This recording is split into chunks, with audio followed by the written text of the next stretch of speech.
Bonjour et bienvenue sur Métro Boulot Finito, le podcast qui change les codes du travail et qui veut en finir avec la routine métro boulot dodo.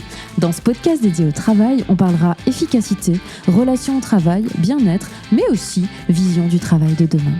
Je m'appelle Marline et je vous aide à booster votre efficacité sans vous épuiser. J'espère que vous êtes en forme parce que c'est parti pour un nouvel épisode.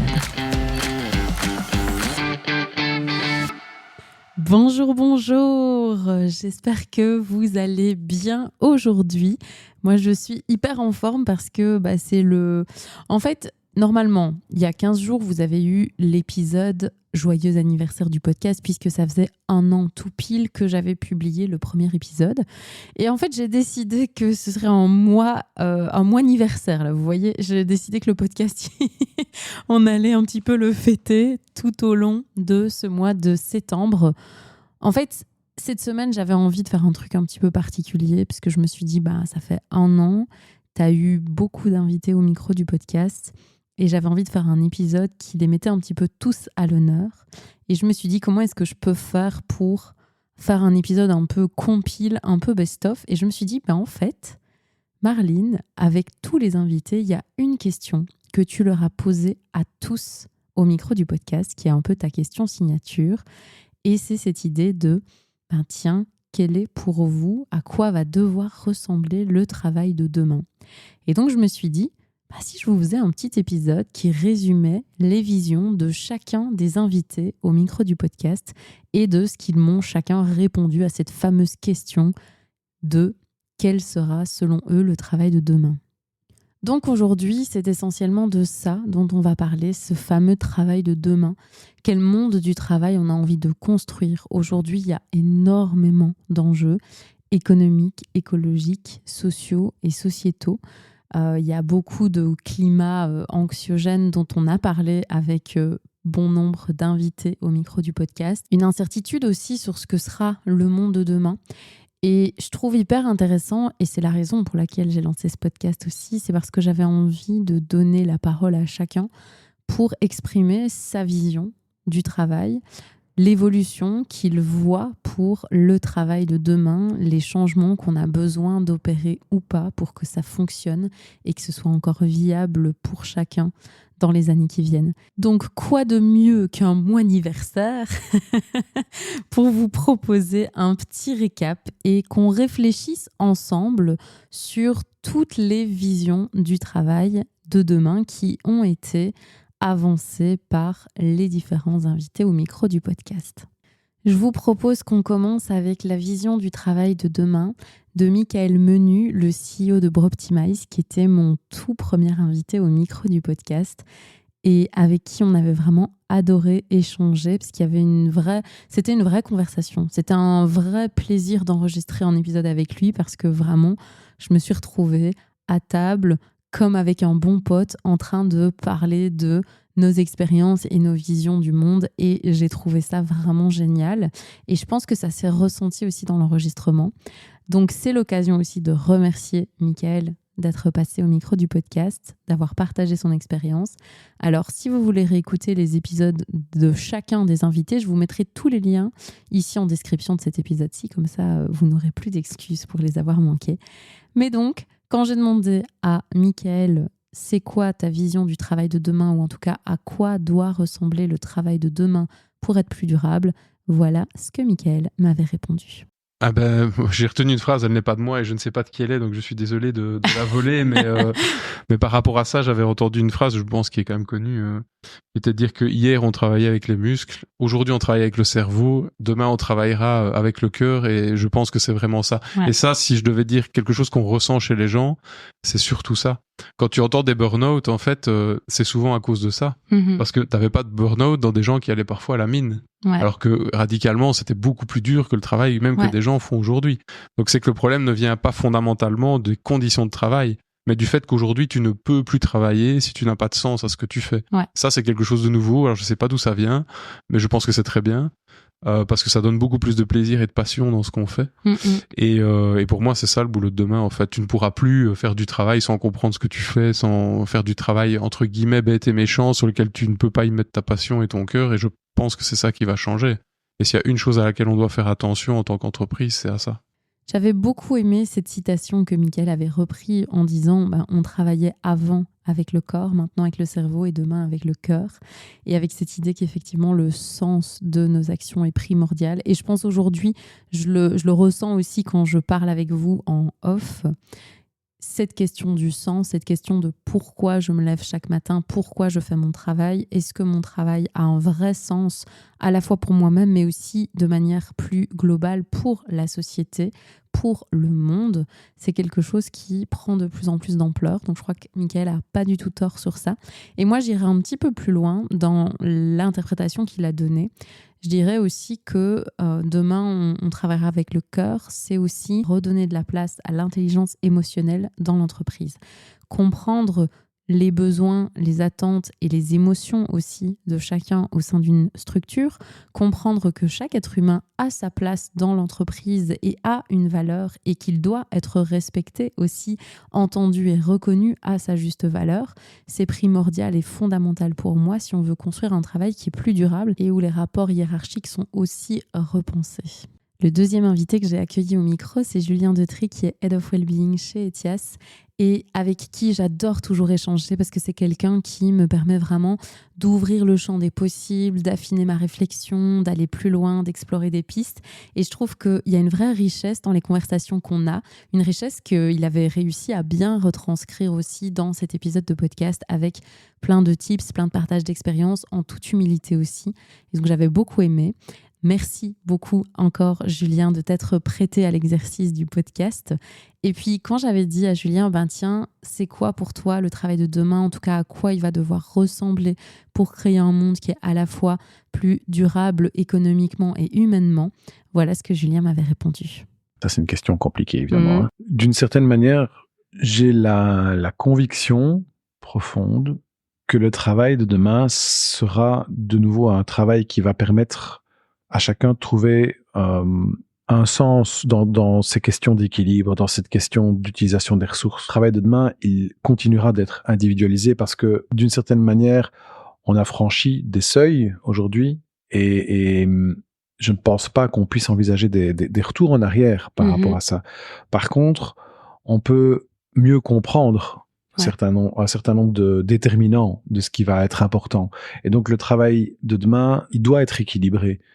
Ça veut dire qu'à un moment, je pense qu'on va devoir compter sur des aspects liés à l'autonomie, liés à la responsabilisation, liés à des aspects de sens, une perméabilité de frontières qui existait avant et qu'aujourd'hui, on ne s'impose plus en termes de temps, en termes d'espace. Le travail de demain, je pense qu'il va continuer d'aller dans cette direction un petit peu d'effacement d'un certain nombre de frontières, une porosité. Et en même temps, et c'est pour ça que je dis le fameux en même temps, mais avec l'équilibre, le retour, je pense, à un certain cadre. J'aimais aussi beaucoup cette vision d'équilibre que Julien nous a avancée parce que, effectivement, pour avoir parlé avec plein d'autres personnes après Julien, puisque c'était le deuxième invité au micro du podcast seulement, c'est vrai que ces notions d'équilibre, non seulement entre vie privée et vie professionnelle, mais aussi entre autonomie et cadre, c'est des choses qui reviennent très très souvent. Et c'est des vrais questionnements aujourd'hui qu'on a, c'est où mettre le curseur. Comment faire pour à la fois concilier les besoins individuels et les besoins collectifs? Comment faire pour être à l'écoute de l'humain et de l'entreprise dans laquelle je travaille aussi? Donc, c'est des enjeux qui ne sont pas simples, en fait. Et parfois, où on se dit il suffirait de faire comme ça ou comme ça, c'est beaucoup plus nuancé dans la réalité. Et c'est ce que j'ai aimé aussi dans le fait d'accueillir autant d'invités au micro du podcast, c'est qu'on voit qu'ils ont chacun leur expérience, ils ont chacun aussi leur retour d'expérience sur les choses qui ont fonctionné, moins fonctionné. Et s'il y a un truc que j'ai appris avec tous ces invités, c'est que c'est toujours nuancé. C'est jamais blanc ou noir et la réalité, elle est toujours bien plus complexe que ce qu'on pense.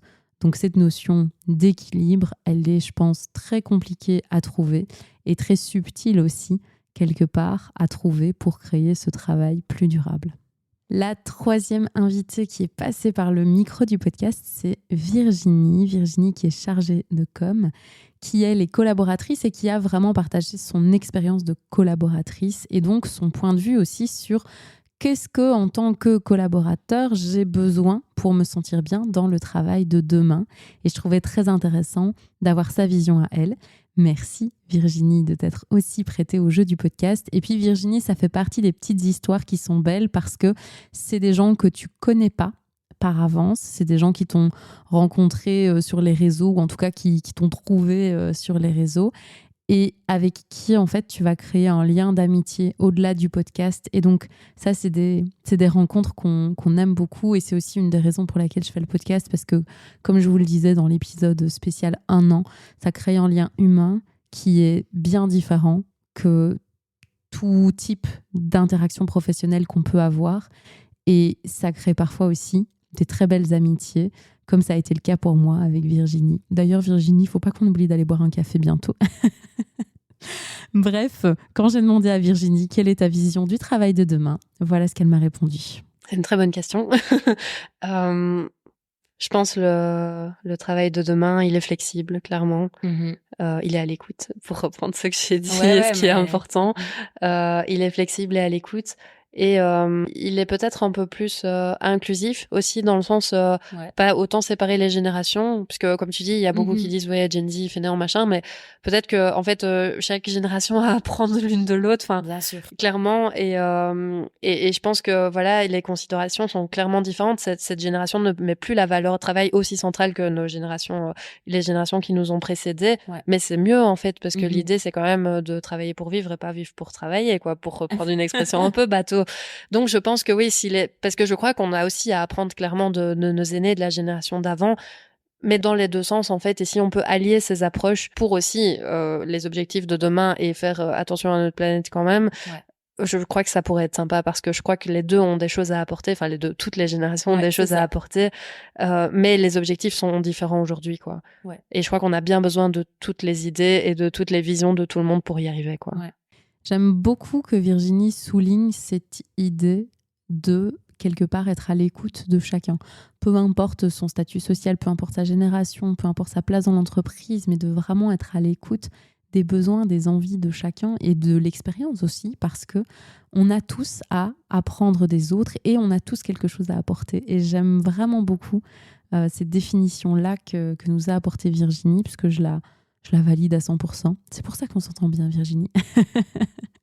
Mais sinon, blague à part, c'est très très drôle de réécouter ces premiers épisodes et en tout cas les extraits là parce que moi je sais que j'ai changé de matériel entre temps et parfois je suis pas toujours certaine qu'il y a une vraie plus-value à mon changement de matériel ou au truc un peu au réglage technique que je vais faire, etc. Parce que je sais pas si on voit vraiment la différence, mais là je vous jure qu'en écoutant tous les épisodes en enfilade, je vois la différence. Je sais pas si vous la remarquerez au fur et à mesure de cet épisode-ci dans les extraits des invités, mais je trouve qu'on sent quand même qu'il y a une différence au niveau du traitement du son et au niveau de la qualité de captation du son que j'ai fait. Donc voilà, c'était une petite note à moi-même pour dire que comme quoi, en 1 an, j'ai progressé aussi au niveau technique. Le 4e invité que j'ai accueilli au micro du podcast cette année, c'était Martin Nera, qui est dirigeant du Human & Market et qui organise aussi les TEDx Bruxelles. Alors, c'était hyper drôle. L'épisode avec Martin, alors il était hyper inspirant. Merci beaucoup Martin pour cet épisode. Mais il était aussi hyper drôle parce qu'en fait, on s'est retrouvés avec 0 salle de réunion disponible pour enregistrer l'épisode. Donc, on s'est retrouvés dans une mini salle de sieste avec un fauteuil à côté de nous, tous les deux assis à terre avec une petite table de salon, les 2 micros posés dessus et où on s'est installé tant bien que mal pour enregistrer. Et en fait, il y avait un espèce d'ouverture, enfin, il y avait une ouverture en fait au-dessus dans la pièce où on était et donc on entendait le bruit des pas des gens, enfin on entendait tout ce qui se passait dehors et moi j'ai un peu stressé pendant tout l'épisode de est-ce que le son ça va le faire ou pas, parce que est-ce que ça va être infernal avec ce bruit qu'on entend dehors ou pas. Donc j'avoue que à la fois hyper drôle et à la fois parfois un petit regret parce que je sais que je lui ai pas posé les questions que je voulais ou que je me suis un peu perdue parfois dans mes questions parce que le stress aussi de ces conditions d'enregistrement là on fait que. Mais en tout cas j'en garde un hyper bon souvenir et encore une fois, c'est un épisode, mais en fait, je me répète, mais c'est vraiment vrai. J'ai trouvé tous les invités hyper inspirants et c'était un épisode qui était vraiment hyper inspirant aussi, notamment au niveau du management. Et je vous propose qu'on écoute ensemble ce que Martin m'a répondu quand je lui ai demandé, selon lui, à quoi devrait ressembler le travail de demain. Waouh. Mais on va encore prendre 2 heures de podcast. Non, c'est difficile à répondre. Selon moi, alors le travail va être, je pense que porteur de sens. En tout cas pour les nouvelles générations, c'est super important. Et je commence à perdre mes cheveux, mais je reste dedans. Pour moi, un travail qui a du sens, ça, c'est le seul travail que je peux faire. Un travail qui rémunère. Parce qu'il ne faut pas oublier pourquoi on travaille, c'est avant tout pour la paye. Hein. On n'en a pas parlé de la paye, mais c'est quand même la raison première. Donc un travail qui rémunère et qui offre des perspectives d'évolution, d'amélioration, d'apprentissage. Donc ça, c'est une deuxième chose. Et je pense que c'est un travail... l'entreprise famille ne va plus exister. Moi, j'y crois pas. On s'entend très bien chez My Market, mais je dis toujours, et on est très clair entre nous, on s'entend très bien, mais on reste dans un cadre professionnel. L'entreprise ne deviendra jamais une famille. L'entreprise, elle est là pour prendre soin d'elle et vous êtes là pour prendre soin de vous en tant que collaborateur et collaboratrice. Et donc, ça veut dire plein de choses. Mais c'est pouvoir se responsabiliser, aussi de pouvoir mettre ses limites d'un point de vue collaborateur, et c'est de pouvoir les entendre du point de vue de l'entreprise. Et ça, c'est très important. Et avec ces limites viennent les notions de déconnexion au travail. Avec My Market, on est des gens très investis. Quand les gens partent en congé, je coupe les accès au Slack et c'est juste, c'est pas négociable, quoi. Et ça, c'est parce que voilà, on aurait envie de toujours donner plus à la boîte. Mais donc, c'est cette notion de déconnexion, séparation vie privée, vie publique, et puis la notion de flexibilité aussi, qui est liée à ce côté où on n'est pas l'entreprise n'est pas nous, c'est des mondes qui se rencontrent, c'est le diagramme de Venn, il y a un point de rencontre, mais c'est jamais un tout. Voilà, c'est un peu ces 3 choses-là. Et puis c'est une entreprise qui est engagée sur des thèmes, voilà, chacun ses thèmes, mais je pense que c'est engagé au service de ses clients, de sa communauté, de ses collaborateurs, collaboratrices. C'est une entreprise qui contribue là où elle vit plutôt que de juste extraire et exploiter. C'est une entreprise qui régénère. On parle d'entreprise générative, voilà, que ce soit au niveau climatique ou par ailleurs. Ce que j'ai beaucoup aimé dans cette définition, je pense que c'est le seul qui en a parlé dans sa vision du travail de demain, et c'est pour ça que je ressouligne ça, c'est quand Martin nous dit, en fait, il faut que le collaborateur puisse poser ses limites. C'est vrai que c'est hyper important, et parfois, on voit qu'un collaborateur qui n'a pas posé ses limites, forcément, on va les outrepasser, et ça peut très mal se passer, ça peut même conduire à l'épuisement, alors que si on apprend à poser nos limites, parfois, on peut aussi modifier le cadre, modifier l'environnement, et l'entreprise peut aussi comprendre. Mais pour ça, et c'est ça que j'ai beaucoup aimé aussi dans sa définition, il a dit à la fois le collaborateur doit poser ses limites, mais l'entreprise doit aussi être capable de les entendre et de les respecter. Donc c'est vraiment un travail qui se fait à double sens, mais je crois effectivement que poser ses limites et être à l'écoute de ses limites, c'est quelque chose sur lequel on n'a pas assez travaillé et qui est fondamental si on veut aussi construire un travail qui est plus serein pour tout le monde et où chacun se sent bien. Ensuite, j'ai accueilli en 5e invité au micro du podcast Gianni Ruggieri, qui est le CEO de l'agence de com Omedia et avec qui on a parlé de communication de crise. Alors pour cet épisode, c'est hyper drôle parce que j'ai un petit souvenir, une petite anecdote pour chacun des épisodes et j'ai le sourire en vous les racontant. Donc cet épisode-ci sera un peu particulier, un peu plus long aussi, mais ça vous donne aussi un peu les coulisses des épisodes et je trouve ça chouette de vous intégrer aussi un peu là-dedans. Donc quand on a enregistré avec Gianni, c'était un super épisode. Moi, j'ai adoré. Je me rappelle notamment de son partage hyper authentique sur les inondations qu'ils ont vécues. Et en tant que chef d'entreprise, je pense qu'on peut même pas imaginer à quel point ça doit être très compliqué quand tu vois que ton entreprise est inondée, que tu as une vraie incertitude sur ce qui va se passer, de comment tu vas faire, etc. Donc, c'était vraiment un épisode hyper riche aussi à plein d'égards. Mais par contre, je me rappelle que moi, j'étais en PLS pour enregistrer cet épisode. J'étais malade, j'avais le nez bouché. Je crois que je le dis même au début de l'épisode. Désolée pour mon nez bouché, vous allez l'entendre. Mais en fait, c'est horrible d'enregistrer un épisode de podcast avec le nez bouché, avec un mal de crâne. Enfin, j'avais la barre aussi au niveau du crâne. Et c'est horrible parce que t'es vraiment pas dans les meilleures conditions pour échanger, pour partager, pour rebondir avec ton invité. Mais malgré tout, je trouve que Gianni avait été hyper dans le partage, hyper dans les expériences, dans les explications aussi. Et donc, j'avais adoré aussi ce moment avec lui. Et du coup, lui, sa vision du travail de demain, ça donnait ça.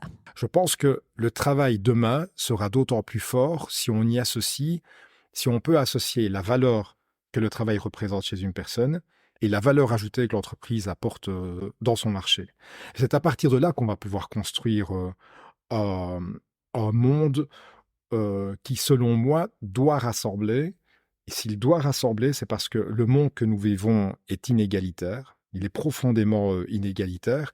Et si on veut faire face aux difficultés qu'on rencontre, des difficultés économiques, des difficultés environnementales, des difficultés par rapport à la spéculation, les conséquences financières, des défis par rapport à la formation du personnel, des défis par rapport à la valeur ajoutée des entreprises, la valeur ajoutée qu'on a dans un marché qui s'est internationalisé, si on ne développe pas la valeur des entreprises en comptant sur la valeur des personnes qui la composent, alors on rencontrera des difficultés.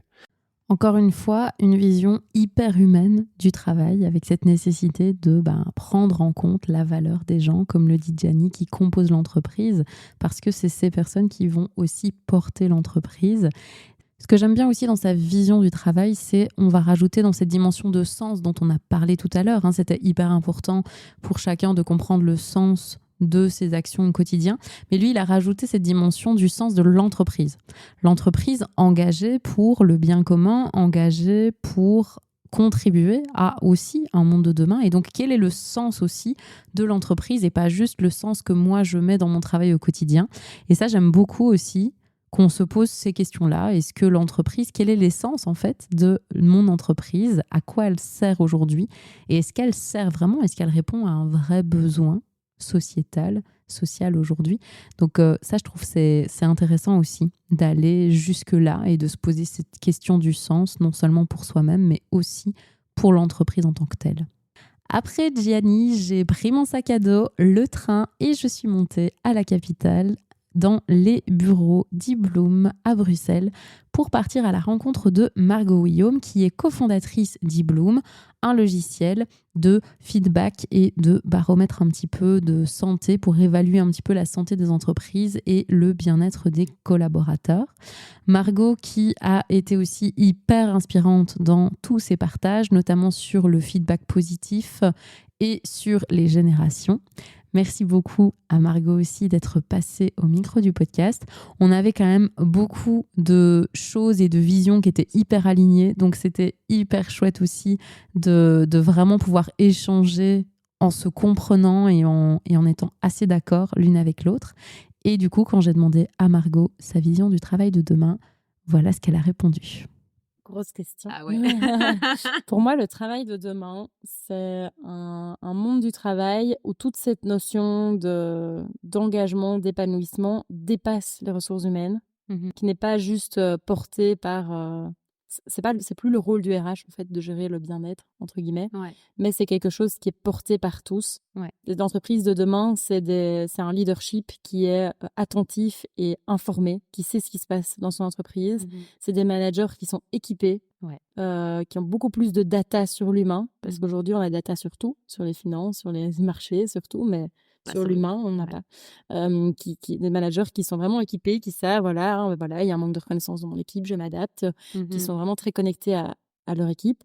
Des collaborateurs responsabilisés, qui expriment, qui participent, qui contribuent, qui proposent des idées. C'est pas juste se plaindre et dire oui ou non, c'est vraiment pouvoir aller aussi dans je construis et j'apporte des solutions.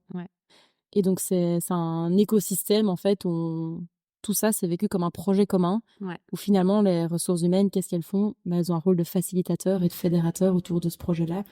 Mais c'est un projet commun avant tout. Une vision hyper intéressante aussi autour justement d'un projet commun, où l'idée, c'est vraiment que chacun, en tant qu'individu responsable à un certain degré dans l'entreprise, on puisse prendre part à ce travail de demain, à la construction justement de ce travail et de ce vivre ensemble. Donc, j'aime beaucoup aussi cette vision de responsabiliser un peu chacun.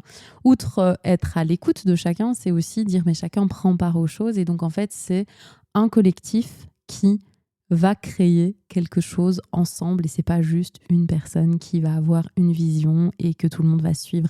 Donc, j'aime beaucoup aussi cette idée-là dans le travail de demain. faut que j'accélère un petit peu sur les feedbacks que je vous donne parce que je me rends compte qu'on est déjà à presque 25 minutes d'épisode et que je vous ai pas encore partagé la moitié des invités. Donc tout va bien. Mais j'aime bien vous replonger un petit peu, enfin me replonger moi aussi dans ces différents épisodes. Mais je vais essayer de faire plus court là. On va activer un petit peu. Donc après Margot, j'ai accueilli Sacha Herman, qui est consultant RH chez Headhunters et qui, lui, est venu sur mon nouveau canapé de l'époque. Je vous avoue que j'avais un peu refait mon aménagement intérieur pour la plateforme Breeze et toutes mes formations en ligne et pour avoir un coin podcast quand j'accueillais des invités à la maison. C'était plus sympa de les recevoir dans un espace qui était un peu aménagé pour. Donc, je vous avoue que le canapé, je me suis fait plaisir parce que j'avais envie d'un joli canapé à la maison. Mais il a quand même un peu été réfléchi aussi pour bien passer à l'image et pour être confort pour les épisodes de podcast qui seraient éventuellement enregistrés à la maison. Il n'y en a pas eu beaucoup. D'ailleurs, je pense que depuis Sacha, il n'y en a plus eu enregistré à la maison. Je ne sais pas s'il y en aura dans les mois qui viennent, mais voilà, ce canapé aura au moins servi une fois. Et en tout cas, on était hyper bien installés dans ce canapé et ça a vraiment donné, je trouve, un épisode très, très, très fluide aussi, où on était vraiment dans une conversation entre amis, plus que dans un enregistrement formel de podcast. Et j'ai vraiment adoré ce moment avec Sacha. Donc, merci à Sacha d'être passé aussi au micro du podcast. Et puis, pour la vision du travail de demain, selon Sacha, ça donne ça. Alors, je dirais que le travail de demain, c'est un monde du travail plus transparent. Vraiment, je pense que c'est quelque chose qui va vraiment être très marqué. Ça, avec la flexibilité, peut-être vers des modèles un peu plus hybrides. Et là, je parle pas vraiment que du télétravail, mais par exemple, beaucoup plus d'implication des freelances. Je pense que le salariat va connaître un peu un petit déclin. Moi, c'est comme ça que je le vois en tout cas. Mais voir des gens qui vont avoir un peu plus d'envie de basculer entre un poste d'indépendant complémentaire, à côté de leur job en CDI, peut-être pourquoi pas prendre demi-temps pour pouvoir un peu voir d'autres choses. Je pense qu'à ce niveau-là, on va vraiment voir un avant-après, voir peut-être plus une augmentation du full remote, même si je sais que c'est pas tout à fait ce que la tendance indique pour l'instant avec le retour au full présentiel à ce niveau-là, mais en tout cas, c'est ce que j'espère, c'est de voir un monde du travail qui comprend en fait un petit peu ce dont l'humain a besoin et donc qui se dit ok, on n'a pas besoin forcément de micromanager ou autre, et je l'espère aussi peut-être un monde du travail plus diversifié, un retour du D&I, donc non pas comme aux États-Unis, mais voilà, j'espère que ça va être un peu plus marqué en tout cas. Une vision du travail qui est beaucoup plus hybride avec Sacha et où on a parlé un truc hyper intéressant qu'on n'avait pas abordé avec les autres invités, c'est cette notion très hybride aussi dans la forme même que va prendre le travail. Donc le CDI classique salarié n'est peut-être plus la seule forme ou en tout cas la seule manière de voir le travail. Lui nous parle de freelance, d'indépendant complémentaire, d'entrepreneuriat, etc. Donc en fait, c'est vrai qu'on voit qu'il y a des statuts qui peut-être vont évoluer et l'avenir nous dira un petit peu comment ça va évoluer. Mais c'est vrai qu'aujourd'hui, quand j'échange avec les gens, il y a beaucoup de personnes qui lancent quelque chose sur le côté, qui prennent un 3/4 temps ou un 4/5e. Donc, où on va repenser en fait un petit peu le schéma classique du salariat avec le CDI. Et donc ça, c'est intéressant aussi parce qu'en termes de statut, ça peut aussi nous emmener dans d'autres directions pour le travail de demain. Après mon canapé, moi, mon matériel et du coup ma petite voiture, on s'est dirigé sur Wavre, ça changeait un petit peu, pour aller à la rencontre de Maryse Colson, qui est Head of People Office chez Euranova, un cabinet de consulting plutôt dans l'ingénierie. Donc là, j'ai découvert aussi un nouveau métier, entre guillemets, et c'était hyper inspirant, comme tous les épisodes. Donc, merci beaucoup à Maryse aussi d'avoir participé au podcast.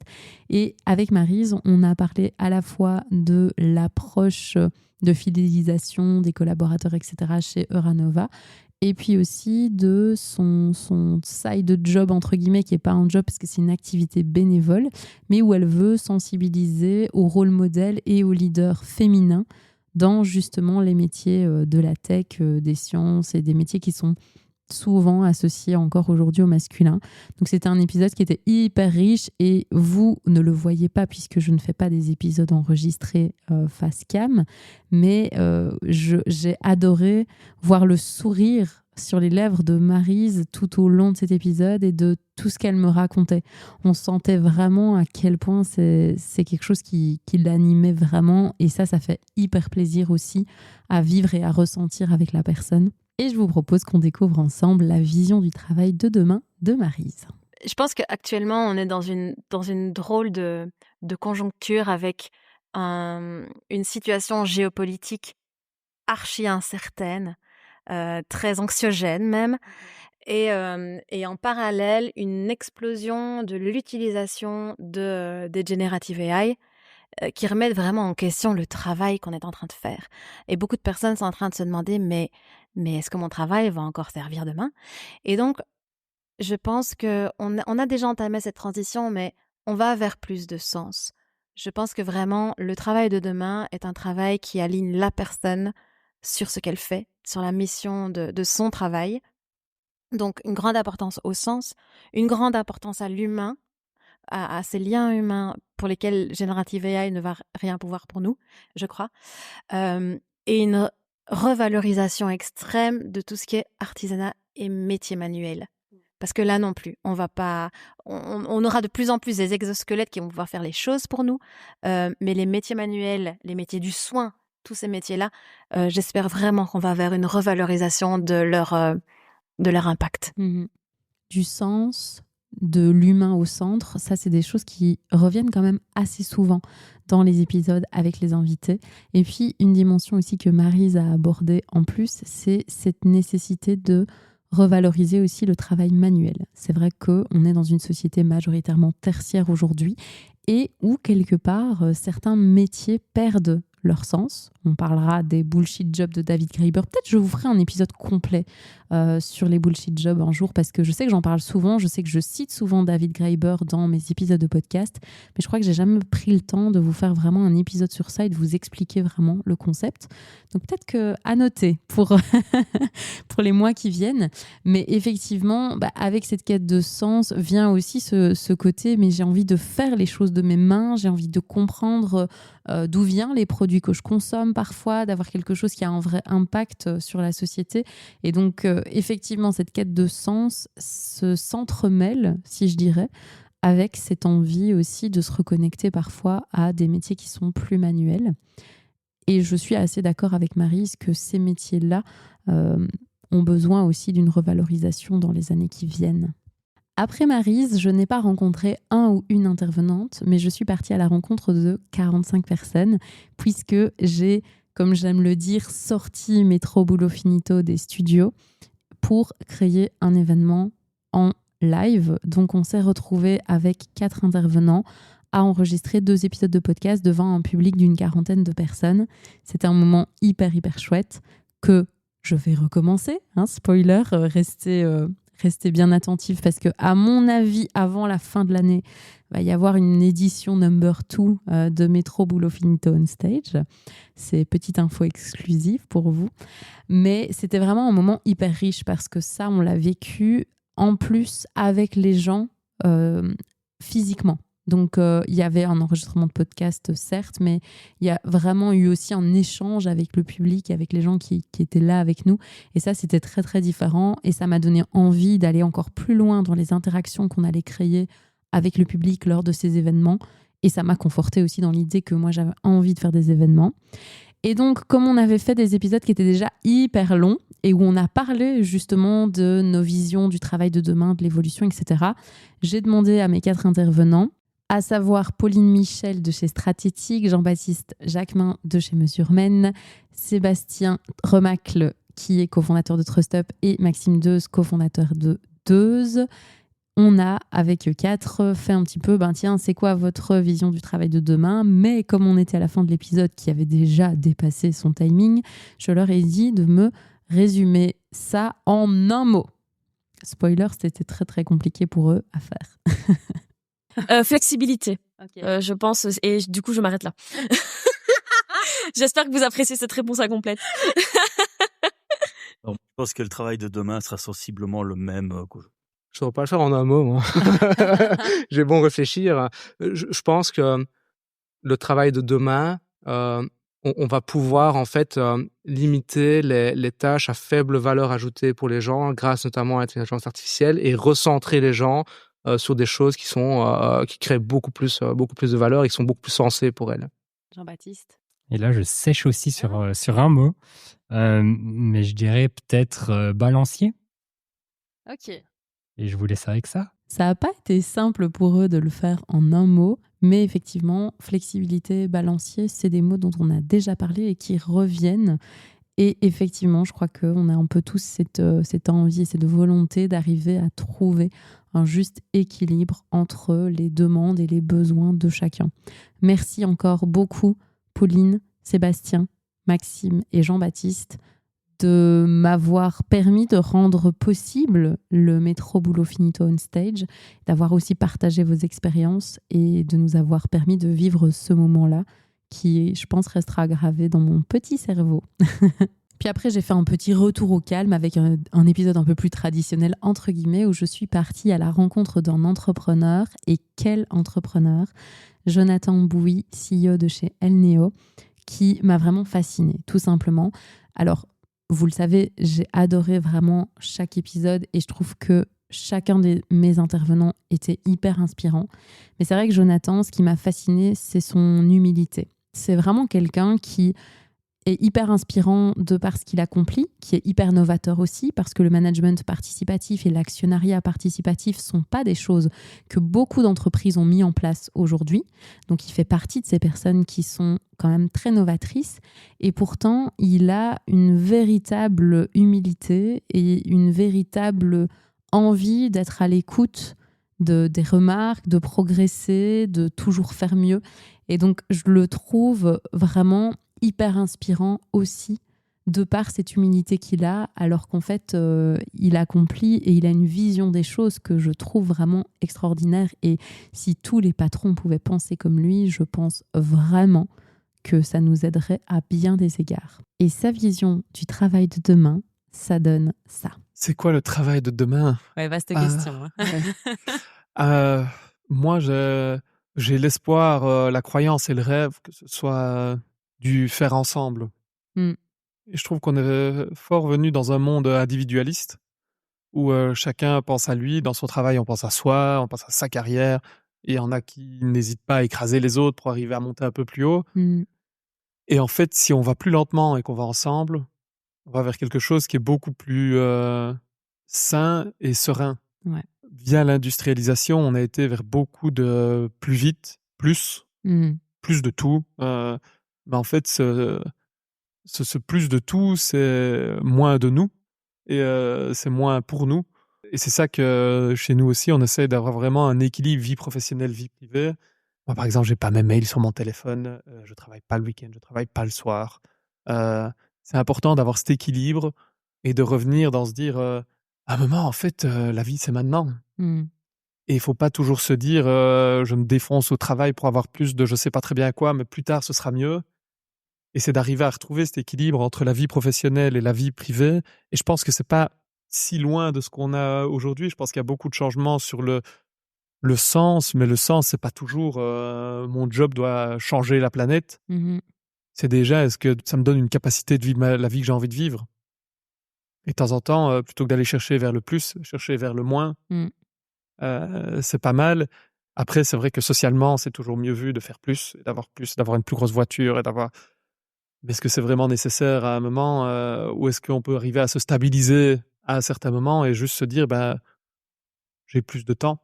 Parce que le temps, c'est la seule chose qu'on peut pas acheter. Et donc, moi, c'est ce que je me dis, si on peut faire ensemble, et comme on disait sur la performance et la robustesse, on sera peut-être un peu moins performant, on fera peut-être un peu moins vite, un peu moins... Mais on aura peut-être un peu moins besoin de choses. Et donc, en fait, cette performance, on en aura peut-être moins besoin. Ultra inspirant, n'est-ce pas? Moi, j'ai adoré tout l'épisode avec Jonathan, mais c'est vrai que ce passage particulièrement, parce que là, Jonathan met vraiment le doigt sur un truc avec lequel je suis à 1000% d'accord et que j'essaye de vous transmettre aussi à travers tous mes épisodes de podcast, c'est un peu cette injonction à la performance, voire à la surperformance. Être toujours dans ce plus, toujours plus vite, toujours plus de finalement on ne sait pas quoi pour on ne sait pas quoi. Moi, ma phrase fétiche que vous avez déjà entendue au micro de ce podcast, si vous m'écoutez, c'est, je ne sais pas si vous m'écoutez, mais parfois je raconte pas que des bêtises. Mais la phrase que je dis souvent, c'est qu'à force de courir après un idéal de bonheur matérialiste, productiviste et consumériste qui en fait n'existe pas, on s'est perdu en chemin. À force de convoiter tous ces trucs de matérialisme, d'avoir toujours plus, de faire toujours plus, etc., on nous dit, si tu fais tout ça, tu vas atteindre le succès et le pouvoir et tu seras heureux, mais en fait, c'est pas le cas. Souvent, on se rend compte que tout ça, c'est vide de sens, c'est vide d'humanité, c'est vide de nous, comme le dit si bien Jonathan. Et je pense que si on arrive tous à comprendre ça en tant qu'individu, on pourra agir pour un collectif qui est bien différent que celui qu'on est en train de construire maintenant. Il y a aussi eu au micro du podcast les intervenants du Neurodiversity Experience Day pour la série qu'on a fait sur la neurodiversité. Mais comme c'était vraiment centré sur la neurodiversité, je ne leur ai pas posé la question sur le travail de demain. Donc, pas de petit extrait de leurs épisodes ici. Mais je vous invite à écouter déjà le premier épisode qui est paru et puis les 2 autres paraîtront dans les mois qui viennent, donc on reste connecté pour ça. Donc la dernière invitée que j'ai accueillie cette année au micro du podcast et à qui j'ai posé la question, c'est Nathalie Erdmanis qui travaille sur la durabilité chez AG Insurance et AGAS depuis près de 4 ans, avec qui on a beaucoup parlé de durabilité et du penchant environnemental et sociétal de cette durabilité. Un épisode que j'ai pris beaucoup de plaisir à enregistrer aussi. En plus, avec Nathalie, on s'est un petit peu amusé sur les petits reels des réseaux sociaux, donc les petits formats vidéo. On a testé un nouveau format aussi de début d'épisode. Donc, en fait, c'était hyper chouette de tester ça avec elle. Et Nathalie est vraiment quelqu'un d'hyper inspirant aussi, qui a plein de choses à dire. Et vraiment, j'avais encore plein de questions à lui poser, mais on a pas eu assez de temps puisque j'essaye de vous faire des formats courts. Ici, on sera pas du tout sur un format court. Je crois que ce sera un de mes plus longs épisodes de podcast, mais c'est pas grave. Vous l'écouterez en 2 fois au pire. Mais j'avais vraiment envie de refaire le tour de tous mes invités parce que c'est l'occasion aussi de leur dire merci beaucoup d'être passés au micro du podcast et puis de parler un petit peu de ce travail de demain qui est quand même le sujet fondamental pour moi sur ce podcast. Donc, la vision du travail de demain, selon Nathalie, ça donne ça. Alors, je pense que c'est un travail qui serait vraiment centré sur l'humain, sur le bien-être de la communauté plutôt que de l'individualisme. On sort quand même de décennies d'individualisme, tout, le capitalisme, l'individualisme, le fait de faire de l'argent, d'avoir des biens matériels, etc. On en revient. Et je suis très, très heureuse de voir que la jeune génération, elle en revient. On n'a pas besoin d'être propriétaire d'une voiture. On peut soit utiliser Uber, soit prendre le tram, etc. Mais même quand on a besoin d'une voiture, parce que plein de gens ont besoin de voitures, ou des jeunes familles, etc., on peut les louer. Enfin, tout ce qui est... Donc le modèle de partager plutôt que d'avoir, de posséder, je trouve ça fabuleux. Et je pense que certainement encore plus dans le monde... comme il a tendance à aller ces derniers mois, donc anxiogène, il faut que l'humain soit recentré. Et je trouve que c'est une vision du travail qui clôture bien cet épisode où on a beaucoup parlé effectivement de se recentrer sur l'humain, de revenir à l'humain. Et la dimension que Nathalie aussi apporte en plus, que je trouve aussi hyper intéressante, c'est de sortir de l'individualisme pour se reconcentrer ou en tout cas reconstruire un collectif. C'est un petit peu ce que beaucoup de mes intervenants ont dit à demi-mot, mais je trouve que c'est hyper chouette qu'elle l'exprime aussi frontalement, entre guillemets. Et c'est vraiment se dire, en fait, aujourd'hui, si on repensait tous notre place en tant qu'individu dans la société pour se sentir bien avec soi-même, avec les autres et avec le monde, on arriverait à créer un collectif bien plus durable, tant au niveau économique qu'écologique que social. Et ça, j'ai envie et je suis profondément convaincue que tous les intervenants qui sont passés au micro du podcast et vous tous auditeurs, vous avez chacun votre rôle à jouer dans cette nouvelle vision du travail qu'on va construire tous ensemble. Et la seule chose qu'il me reste à vous demander, c'est et vous, c'est quoi votre définition du travail de demain ? Nous voilà à la fin de cet épisode. Déjà, merci d'être resté jusqu'au bout. Si cet épisode vous a plu, n'hésitez pas à laisser une note, un commentaire sur votre plateforme d'écoute ou un petit partage sur les réseaux. Ça fait toujours plaisir et ça aide à faire connaître le podcast. Pour échanger, proposer vos idées, partager vos expériences, on se retrouve sur les réseaux via le compte MyEco Design. Et puis, si vous en avez marre de bosser en apnée, alors on se rejoint sur la plateforme Breathe. Je vous mets tous les liens en description de cet épisode. Il est temps pour moi de vous dire au revoir. On se retrouve la semaine prochaine pour un nouvel épisode et d'ici là, prenez bien soin de vous.